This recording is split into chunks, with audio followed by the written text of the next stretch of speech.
Sejam bem-vindos à TV Púlpito do Sertão Reformado. Depois disso, vi 4 anjos, disse o apóstolo João, em pé nos 4 cantos da terra, segurando os 4 ventos da terra, para que nenhum vento soprasse sobre a terra, nem sobre o mar, nem sobre árvore alguma. A razão para isso? Vi outro anjo que subia do nascente do sol, tendo o selo do Deus vivo. Ele gritou com voz bem forte aos 4 anjos, aqueles que tinham recebido poder para causar dano à terra e ao mar, dizendo: não danifiquem nem a terra, nem o mar, nem as árvores, até marcarmos com um selo a testa dos servos do nosso Deus. Então ouvi o número dos que foram marcados com selo.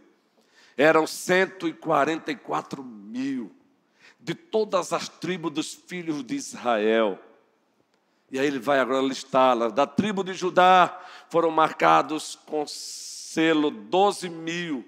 Da tribo de Rúben, 12.000. Da tribo de Gade, 12.000.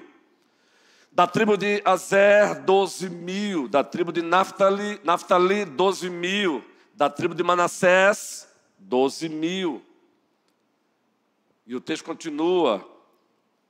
Da tribo de Simeão, 12.000. Da tribo de Levi, 12.000.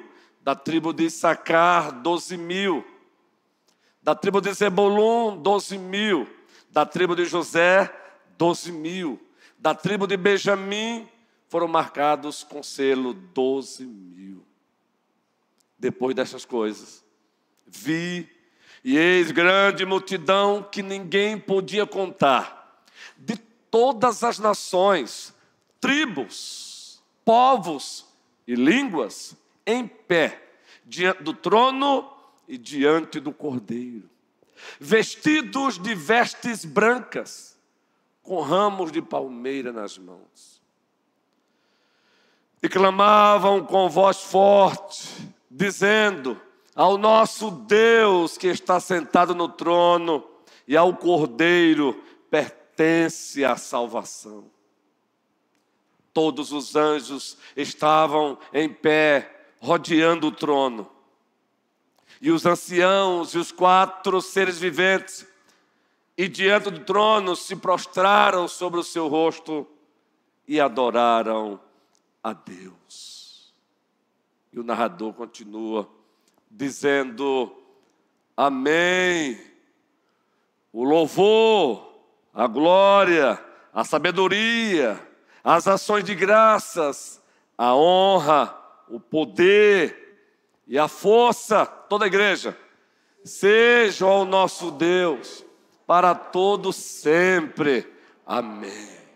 Mas ainda o narrador continua. Um dos anciãos tomou a palavra e me perguntou, narra João: quem são? E de onde vieram estes que estão vestidos de branco? Respondi: o Senhor sabe. Então ele me disse: estes são os que vêm da grande tribulação, que lavaram suas vestes e as alvejaram no sangue do Cordeiro. Aleluia.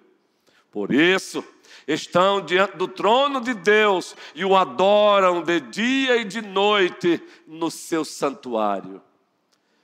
E aquele que está sentado no trono estenderá sobre ele o seu tabernáculo.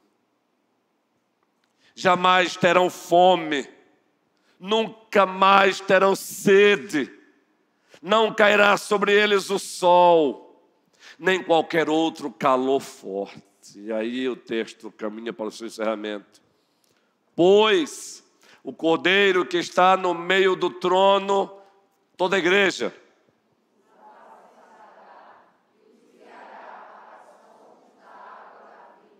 e Deus lhes enxugará dos olhos toda lágrima. toda lágrima. E baseado no capítulo 7 do Apocalipse. Lembram qual foi o subtema desta noite que nós compartilhamos no grupo da igreja aí? Vocês lembram? Estão todos atentos? O subtema: avante, igreja, pois com certeza, apesar das muitas lutas na jornada, o teu futuro será glorioso. Baseado no capítulo 7. Avante, igreja, pois com certeza, apesar das muitas lutas na jornada, o teu futuro será glorioso. E para que esse subtema fique claro, muito mais elucidado, muito mais compreendido e facilmente praticado no dia a dia, como os amados presbíteros oraram já também pedindo isso ao Senhor, que seja para o nosso dia a dia, se faz necessário voltarmos para o capítulo 6, na introdução desse sermão, e destacarmos uma pergunta que é feita logo no final do capítulo 6. O capítulo 6 do Apocalipse, do versículo 12 até o versículo 17, dentro da progressividade revelacional, histórica e redentiva de Deus, o sexto selo é aberto. E quando o sexto selo é aberto, o que é que nos é apresentado? Vamos ler juntos? Vi quando o Cordeiro quebrou o sexto selo. Houve um grande terremoto. O sol se tornou negro como pano de saco, feito de crina. A lua ficou toda vermelha como sangue. As estrelas do céu caíram sobre a terra, como a figueira deixa cair os seus figos verdes, quando sacudida por um vento. Lembram do vento agora no capítulo 7, o vento? Vamos lá. E o céu recolheu-se como um pergaminho, quando se enrola. Então, todos os montes e as ilhas foram movidas do seu lugar. Que cena, gente. E o narrador continua. Os reis da terra, os grandes, os comandantes, os ricos, os poderosos, e todo escravo, e todo livre, se esconderam nas cavernas, e nos penhascos dos montes, fizeram um pedido, e disseram aos montes e aos rochedos, toda a igreja: caiam sobre nós, e nos escondam da face de quem, gente? Daquele que está sentado no trono e da ira do Cordeiro. E aí, o último versículo vai fechar essa narrativa, e a última parte é uma pergunta. Todos juntos? Porque chegou o grande dia da ira deles. Quem poderá subsistir na presença deles? Quem poderá ficar de pé diante daquele que está no trono e do Cordeiro? É assim que se encerra o capítulo 4. Quem? Nós sabemos que os ímpios não ficarão de pé. Os impenitentes não ficarão de pé. Os escarnecedores não ficarão de pé. Os zombadores não ficarão de pé.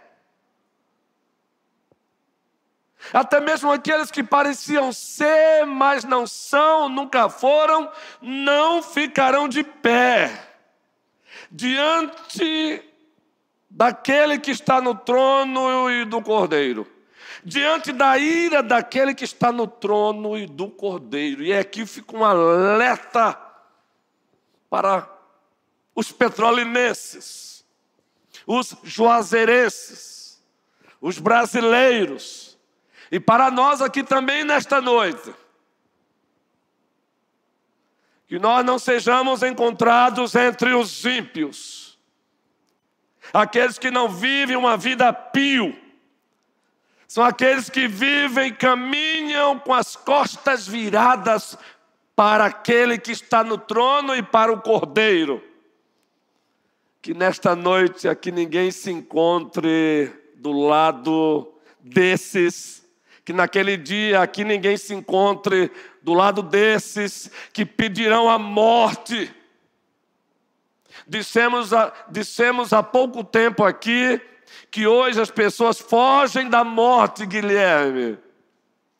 Hoje buscamos medicamentos, buscamos cirurgiões plásticos, temos medo de envelhecer.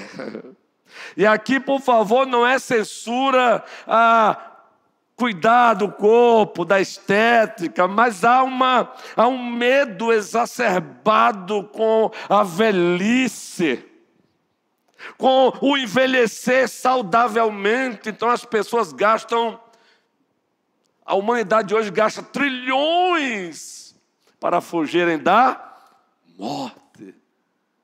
Todos almejando aí a cura para o câncer, para a AIDS e tantas outras pestes que existem e outras que virão. Mas a Bíblia nos diz em Apocalipse 6 que no dia da ira daquele que está no trono e do Cordeiro, as pessoas farão o contrário, elas pedirão para morrer. Mas o que nos chama a atenção é que a morte vai fugir delas. E a razão? Chegou o dia da ira daquele a quem eles zombaram. Chegou o dia da ira do Cordeiro que foi escarnecido. E eles agora percebendo dizem: nós queremos a morte. Escondam nos montes deles. Cavernas, nos escondam deles. Ou seja, todos esses que continuaram sendo descendentes do primeiro Adão e não se arrependeram, e morrerão como o velho Adão, fugindo de Deus. Mas aí a pergunta: quem ficará de pé diante deles? Os ímpios não ficarão. E a igreja ficará? Quem ficará de pé diante dele naquele dia? Ou melhor, diante deles, é no plural que o narrador narra, daquele que está no trono do Cordeiro. Será que a igreja naquele dia ficará de pé diante deles, daquele que está no trono e no Cordeiro? Será que a igreja subsistirá naquele dia? A igreja, que também é composta de, na linguagem de um dos servos de Deus, Martinho Lutero, simultaneamente justos, porque foram declarados justos em Cristo Jesus, mas ainda pecam. Ela é composta de pecadores. Além dos seus próprios pecados, a igreja ainda é objeto de ojeriza, é objeto de perseguição daqueles que odeiam a Deus, odeiam Cristo e acabam odiando a noiva.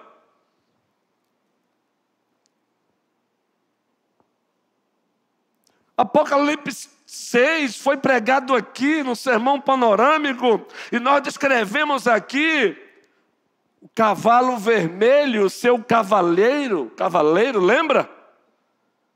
Que entre a primeira vinda e a segunda vinda de Cristo, são justamente acontecimentos pesados sobre a humanidade e que a igreja não está imune a isso. E é claro que na medida em que se aproxima a volta de Cristo, a coisa vai se intensificando. Falamos aqui do cavalo preto e o seu cavaleiro também.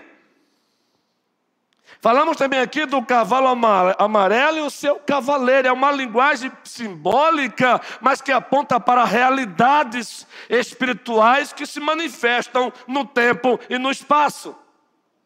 E repito novamente, mas na medida que se aproxima a volta de Cristo, o que esses cavaleiros simbolizam e para aquilo que eles apontam, a coisa vai se intensificando. De tal maneira que no capítulo 4, quando é aberto o sexto selo, ou melhor, o quinto selo, o que é que nos é apresentado? Cristãos martirizados, lembram? Cristãos martirizados. Cristãos que tiveram as suas cabeças arrancadas. Cristãos queimados. O quinto selo é aberto e quem abre é o Cordeiro. E o que é apresentado? As almas daqueles que morreram pela causa diante do trono de Deus, clamando justiça, pedindo vingança ao Senhor. Isso para mostrar que os cavaleiros narrados anteriormente, no segundo selo, terceiro selo, quarto selo, eles também alcançarão com as suas ações destruidoras a igreja. Claro, debaixo dos desígnios, dos propósitos e do controle do Senhor. Mas a igreja não esteve imune no passado e não estará imune a isso. Foi o próprio Cristo que disse: no mundo tereis, mas tende bom, eu venci o mundo. Eu venci o mundo. Daí eu volto a perguntar, a igreja ficará de pé, ela chegará lá, ela subsistirá diante daquele dia, o dia da ira daquele que está no trono do Cordeiro?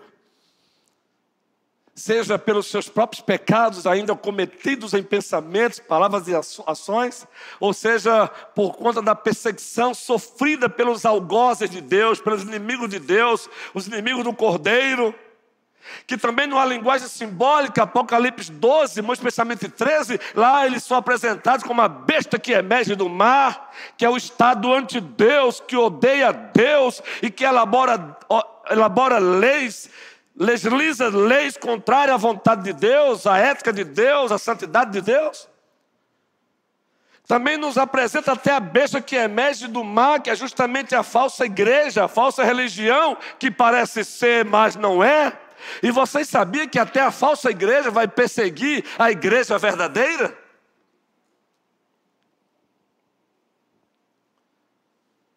Será que diante desses dois quadros, os próprios pecados da igreja, e ela cometerá ainda até a volta de Cristo, e a oposição sofrida pelos seus inimigos, no dia da ira do Cordeiro, e daquele que está no trono, daquele que está no trono do Cordeiro, os ímpios não subsistirão, e a igreja vai subsistir? Qual será o capítulo final da igreja? Será glorioso, gente. Será um capítulo glorioso, e é isso que João está fazendo aqui. Ele consola a igreja do primeiro século, e ele consola a igreja de todos os séculos, e a igreja do século 21 deve ser consolada com Apocalipse, capítulo 7, numa linguagem simbólica, mas que aponta para realidades espirituais, que se dá, se materializa, se torna tangível no tempo e no espaço.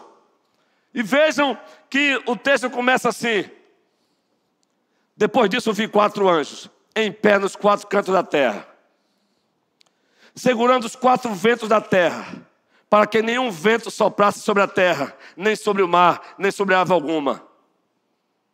Vi outro anjo que subia no nascente do sol, tendo o selo do Deus vivo, e gritou com voz bem forte aos 4 anjos, aqueles que tinham recebido poder para causar dano à terra e ao mar, dizendo: não danifique nem a terra, nem o mar, nem as árvores, até marcarmos com um selo a testa dos servos do nosso Deus. Sabe qual é a consolação? Os selados por Deus subsistirão diante daquele dia. Aqueles que foram selados por Deus, eles subsistirão na presença daquele que está no trono e do Cordeiro. Essa é a consolação que João está levando para a igreja do primeiro século. Aliás, João, quando escreve o Apocalipse por vontade de Deus como autor secundário, pois o autor primário é Deus, onde João estava? Ilha de Pátima. Para onde se mandava os presos políticos do Império Romano. Ninguém gostaria de estar num cárcere hoje, muito menos naqueles tempos. E é assim que Deus consola João. É assim que ele usa João para consolar a igreja, falando dos selos. Calma. Sabe qual é a mensagem? A ira daquele que está no trono vai ser descida sobre a humanidade, derramada. A ira do Cordeiro vai ser derramada sobre a humanidade. E os ímpios não ficarão de pé.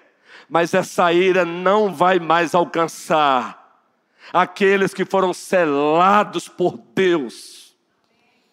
Essa ira condenatória não vai alcançar aqueles que foram selados por Deus. E se você pegar o comentário de William Hendricks, se você pegar o comentário de Wismer, se você pegar todos os comentários da carta aos Efésios, carta aos Romanos, ou até mesmo comentários do Antigo Testamento, vocês vão perceber que o selo traz 3 ideias que reforçam essa consolação. Selo, biblicamente, traz a ideia de proteção. A ira de Deus não vai chegar na vida daqueles que se renderam ao Cordeiro. Aqui. A ira de Deus não chegará na vida daqueles que foram lavados pelo sangue do Cordeiro. Assim como o anjo destruidor, lá no livro de Êxodo, ele não destruiu aqueles que estavam na casa onde os umbrais estavam com o sangue do Cordeiro. Literalmente um cordeiro sacrificado e o seu sangue passado nos umbrais da porta. Mas cordeiro aquele que apontava para o Cordeiro de Deus que tira o pecado do mundo. Então o selo aqui é proteção. A igreja vai subsistir nesse dia, porque Deus vai olhar para ela e vai ver o seu selo. Ali não toquem. Ali não toquem, nesse não toque, nesse não toque, eles são meus, pois o meu filho, o Cordeiro, os comprou com o seu próprio sangue. Louvado seja Cristo Jesus. Proteção. Mas o selo aponta também para a propriedade. Assim também, naqueles tempos, quando os negociantes, os negociadores, os senhores, eles queriam deixar bem claro que aquela mercadoria pertencia a eles, eles marcavam com o seu próprio selo. E quando um outro olhasse para aquela mercadoria e via ali o selo, opa, tem propriedade, tem proprietário aí, não mexam. 1 Pedro 2,9. Vós sois raça eleita, sacerdócio real, nação santa, todos juntos. Povo de propriedade exclusiva do Senhor. A igreja vai subsistir naquele dia, porque ela é propriedade daquele que está no trono. A igreja é propriedade do Cordeiro de Deus. Isso é gostoso, isso é bom. Isso nos consola, nos encoraja. Isso é para, na hora que você perceber que dentro da própria igreja há pecado, é para que você não desanime, não desista. Porque o Senhor não desiste das suas ovelhas. Ele purifica, Ele perdoa, Ele disciplina, mas jamais Ele abandona o seu povo. Jamais Ele deixa. Mas o selo tem outra verdade aí. Falamos que ele fala de quê? Proteção, propriedade. Mas o selo também fala de genuinidade. Algo genuíno. 2 Timóteo 2,19 diz que o firme fundamento na relação de Deus com os seus é que Ele conhece quem pertence a Ele e quem não pertence. Queridos, ninguém engana o Senhor. Ninguém engana aquele que é prescrutador. Ninguém engana aquele que para Ele todas as coisas estão nuas e patentes diante dos seus olhos. Hebreus 4,13. Ninguém engana aquele que é Espírito puríssimo, absoluto. Ninguém engana aquele que é onisciente, onipotente, onipresente. Salmo 139. Ninguém engana aquele, caso você ouse subir nas alturas, lá está. Se você ousar descer aos abismos, lá Ele está. Se você pedir as trevas para que sirva de cobertor, as trevas e a luz para Ele são a mesma coisa. Ninguém. Então Ele conhece as suas ovelhas. Ele conhece uma por uma. E é por isso que o filme Deixado para Trás nunca será aplicado na igreja. Nenhuma ovelha de Cristo será deixada para trás, porque cada uma delas selada. Aqui nos é dito que um anjo mandou dizer calma, porque eles precisam ser selados. Isso, repito, é uma linguagem simbólica apontando para realidades espirituais. Mas Efésios 3 diz que nós já fomos selados pelo Espírito Santo de Deus, o Espírito Santo da promessa. Ele é tanto nosso selo, como também Ele nos foi dado como penhor, como garantia de que naquele dia a igreja subsistirá. Proteção, propriedade, genuinidade. Mas aí, você olha para o texto do capítulo 7, e você encontra duas cenas aqui. Não se concentre nos detalhes, mas na narração apocalíptica geral. Depois de falar dos selados, na corrente interpretativa que nós seguimos, que é a corrente majoritária da fé reformada, é que nós temos aqui duas cenas que apontam para a mesma realidade. Agora João, movido pelo Espírito Santo, ele vai, da perspectiva dos céus, descrever esses que foram selados. E em seguida, da perspectiva da terra, vai descrever os mesmos. Vamos lá então, da perspectiva dos céus. Quem são esses que foram selados? Da perspectiva dos céus, a ideia é o seguinte: Deus conhece o número exato. Deus conhece o número exato. E aqui é usada a linguagem 144 mil. E por favor, o Apocalipse usa números na perspectiva simbólica. O 7 é plenitude. O 3 é trindade. O 4 é 4 cantos da terra. O 12 é aliança veterotestamentária, 12 tribos, 12 apóstolos neotestamentária. Entenda. Então vamos ver aqui agora, porque agora ele vai descrever da perspectiva dos céus os selados. Versículo 4. Então ouvi o número dos que foram marcados com selo. Eram 144 mil. E aí ele vai descrever as tribos de Israel, que eu não vou lê-las agora. Existem duas principais correntes sobre esses 144 mil. A que estamos expondo aqui é a da tradição reformada majoritária. Mas se porventura você ler um comentário e perceber a outra corrente, não vai afetar em nada aqui a mensagem que o Senhor tem para você. A nossa corrente majoritária, hermenêutica, exegética é o seguinte: esses 144 mil é um número simbólico que aponta para plenitude. Para dizer que Deus conhece o número exato daqueles que naquele dia subsistirão na sua presença. Essa é a ideia. E aí alguns comentaristas, exegetas, hermenêuticas, eles entram em detalhe e ainda fazem a seguinte matemática. E eles não estão errados. O 3 na Bíblia geralmente aponta para a triunidade de Deus. O Pai, o Filho e o Espírito Santo. O 4 aponta para a criação. Os 4 cantos da terra.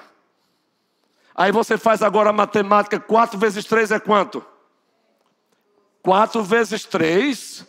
Eu acho que o erro foi meu. Quem disse aí 7, fui eu que errei, eu acredito.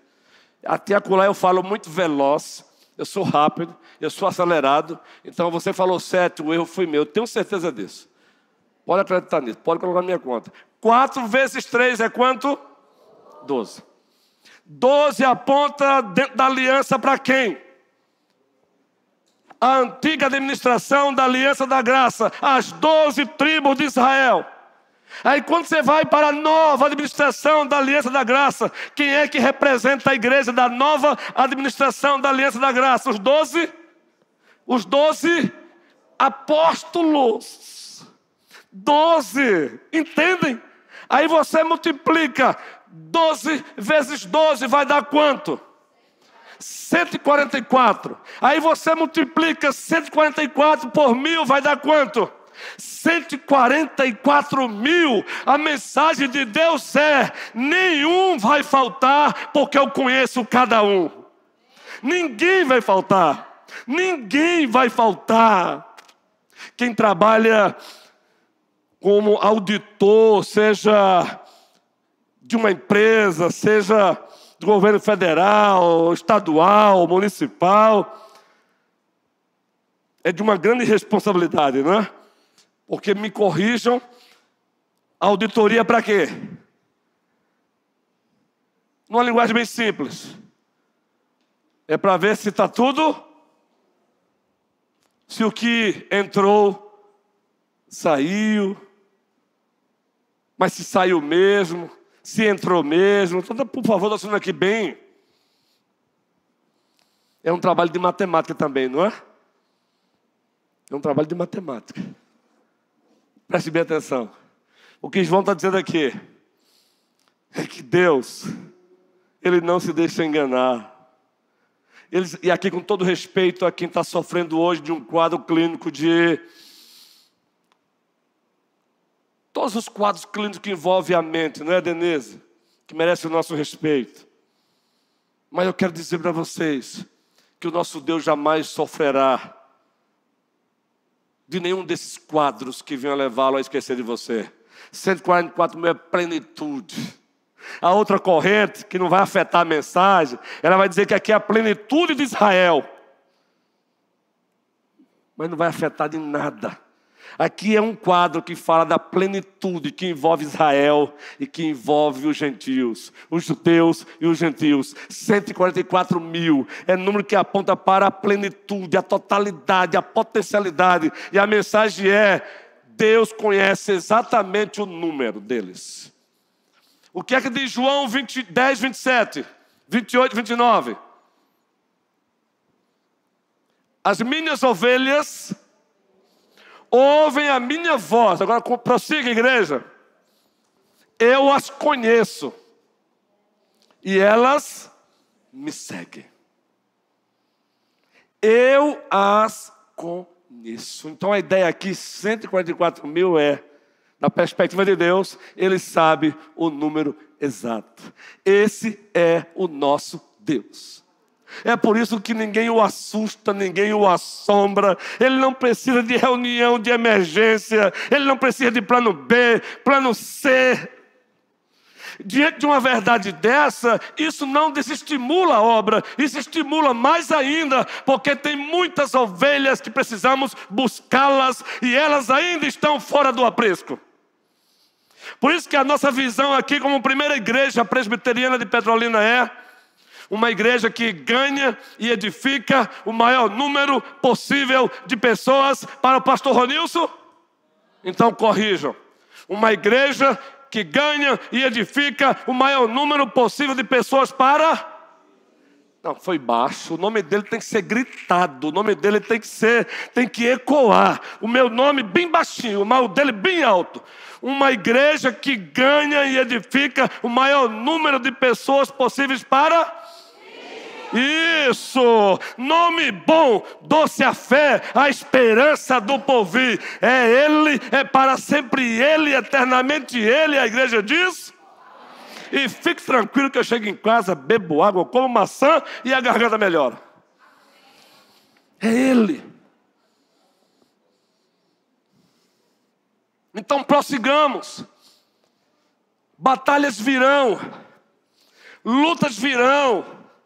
Sejam elas lutas internas ou externas. Mas avante, igreja.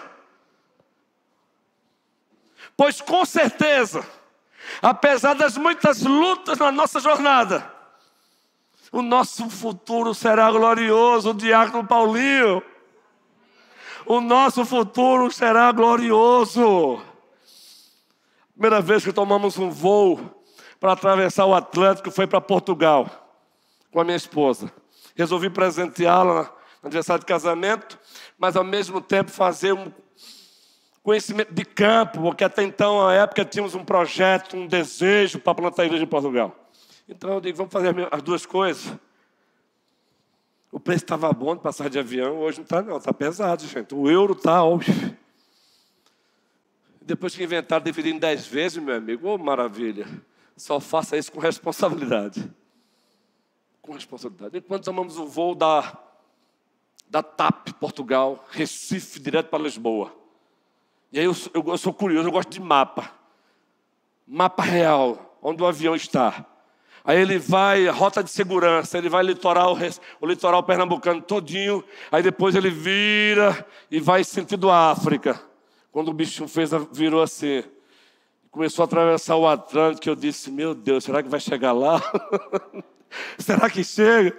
E dias antes, uma ovelha querida que me procura até hoje, temos uma amizade boa, ele disse, pastor, fique tranquilo, porque também pense, se cair não dá tempo nem sentir. Ele é uma bênção, é uma ovelha que até hoje mantém contato comigo. Bora lá em Recife. Fique tranquilo, homem, se cair, não dá tempo nem sentir. Eu não me esqueço disso. Mas eu quero pegar um gancho para dizer o seguinte. E esse Boeing 777 divino, a igreja vai cair em algum lugar? Vai cair e não vai chegar lá? Jamais. Jamais ela vai cair em alto mar. Ela vai chegar lá. Pancada daqui, pancada dacolá. É a besta que emerge do mar, tentando freá-la através de leis. É a besta que emerge da terra, tentando enganá-la. Mas Cristo disse, as portas do inferno não prevalecerão contra ela. O MP, estamos juntos, vamos. SAF. E aí eu quero me dirigir à nossa presidente, já falei com ela hoje, está dodóizinha. Vamos lá, Elaine. E toda a SAF, quando eu falo SAF aqui, é toda mulher da igreja presbiteriana aqui, da primeira igreja. Queremos você na SAF também, viu? Não é pela força, pela violência, é pelo Espírito de Deus. Mas a SAF é uma... Eu quero ouvir a SAF dizendo isso agora. As mulheres aqui da primeira, a SAF é uma... Eita maravilha. João está aí, o nosso presidente da UPH... Tá não, com certeza foi uma razão legítima. Com certeza. Batalhas, trabalhando muito. E ele compartilhou algumas coisas aí, a Jaque. Mas tem homens aqui da UPH. Tá ali, ó, diretoria. Vamberto. Os demais. O PH, vamos. Porque, gente, a UPH está ganhando uma força, meu amigo. O presbítero Aldoado desse pastor, que bênção. Bênção, viu? E foi citando, olha, eu estive lá, ó, e não é só fulano de tal, não, é fulano de tal, fulano de tal, fulano de tal. Eu disse, opa, que maravilha. Então vamos lá, homens, ouviram o grito das mulheres? A UPH está uma bênção, eu vou repetir agora, a UPH está uma bênção. E não é sensacionalismo não, meu irmão, é mobilização. Isso aqui me empolga. Isso aqui me faz desejar o dia 31, Zaqueu, minha cidade para Cristo. Quando eu leio isso aqui, eu almejo ver o PGE, pequenos grupos de evangelização nas casas, nos condomínios, ganhando e edificando o maior número possível de pessoas para Cristo. Eu não vou encerrar esse sermão não tem problema, que eu leio o horário. Eu já venho para o púlpito, já com esse plano B para mim, viu? É isso aqui. A segunda parte, que é o outro retrato, mas que fala a mesma realidade, vai ficar para o próximo domingo mesmo. Mas eu quero que você entenda isso aqui, ó. Então ouvi o número dos que foram marcados com selo. Eram 144 mil de todas as tribos de Israel. Mas eu quero reforçar com vocês aqui uma coisa. É a nossa corrente hermenêutica teológica para dizer que aqui se refere tanto a judeus como a gentios. E só para reforçar isso, é uma linguagem que fala de plenitude, judeus e gentios. É a oliveira boa de Romanos 11. A oliveira é essa onde os gentios foram enxertados. Nós não inventamos a roda. Deus enxertou o gentio na oliveira boa, o Israel de Deus. Está lá em Romanos. E diz o apóstolo Paulo que alguns, por incredulidade, por rebeldia, foram cortados, mas no futuro voltarão, porque Deus não erra, Deus não falha. A plenitude dos judeus chegará, e a plenitude dos gentios também chegará. Abra sua Bíblia em Gálatas 3:29. Como é que Deus chama a igreja nessa perspectiva ampla? Gálatas capítulo 3, 19, não é mais antes, no capítulo 6. Gálatas capítulo 6, o versículo, eu vou procurar aqui agora rapidinho, salvo engano é o 16. Gálatas capítulo 6, isso, vamos ler junto esse texto aí, sonoplastia. Deus abençoe vocês. Todos juntos. E a todos que andarem em conformidade com esta regra, paz e misericórdia sejam sobre eles e sobre todo Israel de Deus. Entende agora? Sobre todo Israel de Deus. Tem um comentarista que ele foi muito feliz, ele disse assim: a igreja é encontrada na forma de Israel, na antiga administração da aliança da graça. E agora Israel é encontrada na forma da igreja, na nova administração da aliança da graça. Nenhum israelita vai faltar, nenhum judeu eleito do Senhor vai faltar, mas também nenhum gentio eleito por Deus em Cristo vai faltar. E esses são os 144 mil. Agora, por favor, em o nome de Jesus Cristo, desses 144 mil, que é na perspectiva de Deus, só Deus conhece o número exato, quem é quem. Muitos deles ainda estão nas trevas e precisamos buscá-los. Por isso que a igreja tem que sair, ela tem que ir. O presbítero César, há pouco, compartilhando com o colégio pastoral, algo que ele deseja fazer como secretário social do presbitério, pegando um gancho também com sua linda profissão. Avante, guerreiro. Avante. Avante. Assim tem que ser o Zaqueu, minha cidade para Cristo. Desses 144 mil, tem muitos ainda que não foram alcançados. O número exato não queira saber, só Deus sabe. Quem é e quem não é, só Ele sabe. Mas a ordem dele é: vão e façam discípulos de todas as nações, batizando-os em nome do Pai, do Filho e do Espírito Santo, ensinando-os a guardar todas as coisas, a ler, que vos tenho ordenado. Eis que eu estou convosco todos os dias até a consumação dos séculos. Gente, vamos ganhar mais e mais petrolinenses para Cristo. Vamos, ô Bruno, Nara, vamos, jovens, garotos preciosos. Deus não deu talentos e dons para vocês trabalharem apenas em prol de vocês. Não, vocês são missionários disfarçados de.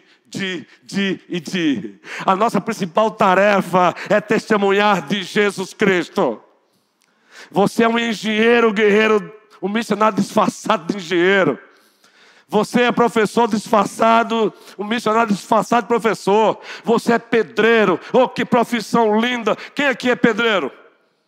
Não tem ninguém? Vamos ganhar os pedreiros para Cristo também.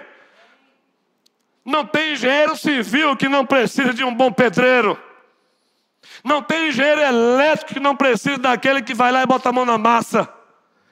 E às vezes são os próprios engenheiros elétricos, né, Paulinho? Que chega para quem está lá no campo dizendo: é assim mesmo? Cada um no seu quadrado, meu irmão. Vamos, eu citei para vocês hoje. Bora, Josué. Bora, garoto. Tem adolescentes aí, jovens, para você ganhar, Gustavo. Marcelino. Marcelino, que é o nome do pastor Marcelino, que é um amigão nosso e amado por esta igreja, né? Você conhece, né, o pastor Marcelino? Justamente. Um amigão, servo de Deus precioso. Tomei até um cafezinho com ele esses dias.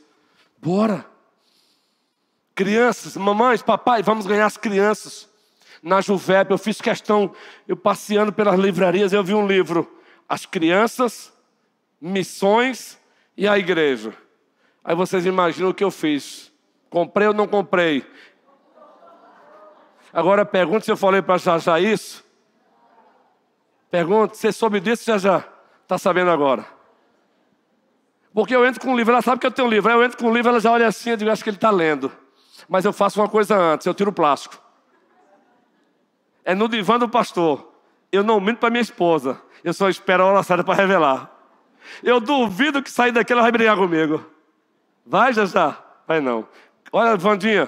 Crianças, missões, igreja. Nós temos uma mania de achar que campo missionário é só adulto. As crianças também são campos missionários.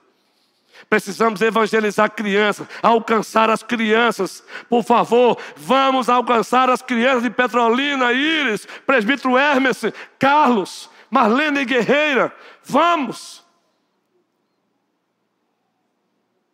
Agora, por favor, eu não posso encerrar sem dizer uma coisa aqui. Dos 144 mil, número de plenitude, e Deus sabe o número exato, dos que já estão alcançados, é necessário uma coisa, o cuidado. Daí a Bíblia diz, daí o Senhor perguntou a Caim, onde está o teu? Façamos uma aplicação estendida, em o nome de Jesus Cristo. Eu tenho visitado as ovelhas, o projeto continua, viu gente? O pastor é minha casa, agora é você que convida, viu? Sabe, agora eu estive na casa de uma outra ovelha, mas é você que convida. Por que isso? Para não ser evasivo, para não ser constranger você. Mas, por favor, em nome de Jesus Cristo, se você só quer me convidar, o dia que tiver pronto para fazer um banquete, não faça isso. Porque o principal banquete do pastor em minha casa é você. É você me dando atenção, é eu cuidando de você. Mas, pastor, eu quero fazer uma comidinha gostosa para o Senhor. Então faça um cuscuz, menino. Bota manteiga e encerrou o problema. Eu estou falando sério. E se não tiver cuscuz, café com leite está resolvendo o problema. Se não tiver leite, café. Se não tiver café, só bate-papo delicioso. Mas eu duvido que não tenha. E se não tiver, a gente leva. O que é teu é meu, o que é meu é teu. Depois vão brincar comigo depois, eu sei disso. Paulo está aí, o presbítero? Tá bom, eu já conheço a história. O que é meu é teu, o que é teu é meu. Lá fora vão me perguntar. Teu salário é meu, pastor? É desse jeito. Olha, tem gente aqui que vocês não imaginam que eles não sejam brincalhão, viu? Tem um presbítero aqui que com o tempo eu fui notando que é assim sério, mas lá fora brinca, meu amigo. Todos eles têm o seu momento de brincadeira, graças a Deus. Eu estou falando que um tal de presbítero Humberto, quando está junto do diácono Arthur, quando está junto do presbítero Paulo Pacheco, menino. Quando estou olhando para mim, dando risada, eu começo a olhar para mim mesmo. Aqui é só para descontrair. É para dizer o seguinte: nenhuma ovelha deixada para trás. Você entendeu, Nara? Entendeu o porquê da mensagem hoje? É cuidado, Nara. É cuidado, Bruno. Quais são as ovelhinhas que estamos com saudade delas aqui? Quem são elas que estão com bebês recém-nascidos? Eu quero ouvir o nome delas para que todos escutem. Bora lá, de novo. Número 1, Carol. Número 2, Vitória Albuquerque. Número 3, Tiala. Tamires. Gravaram agora? De novo. Primeira.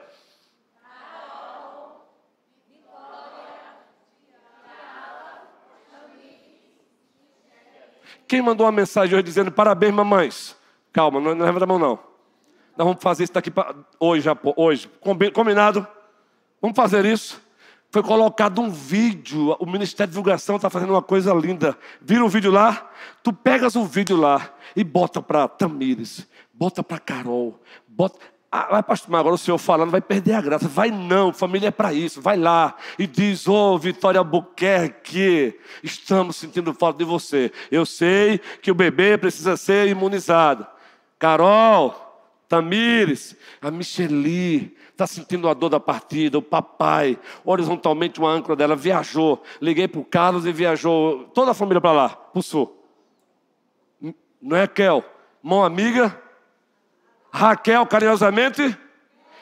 Mas tem um projeto aí da SAF que é a mão amiga? Hã?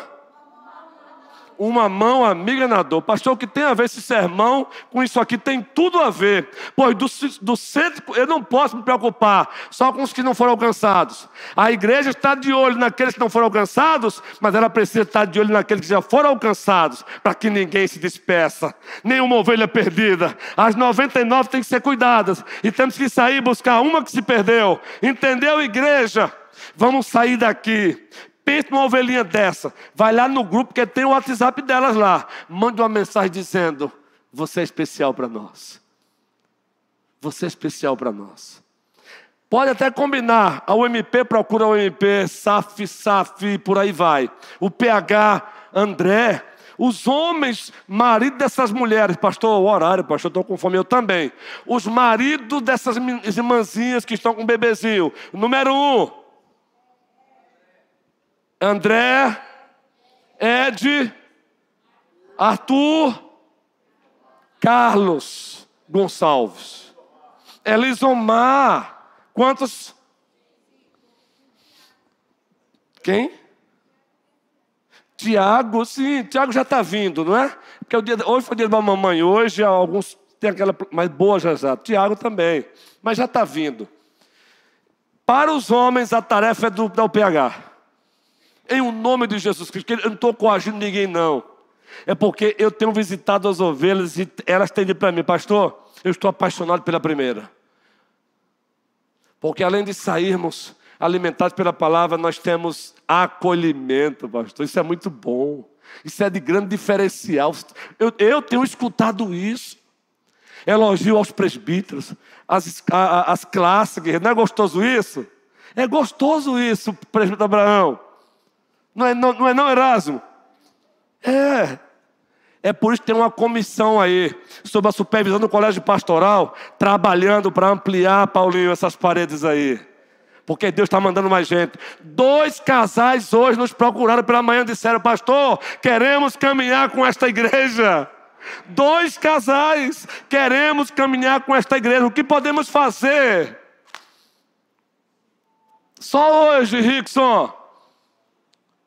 Que o Senhor nos abençoe. Toda a igreja diz: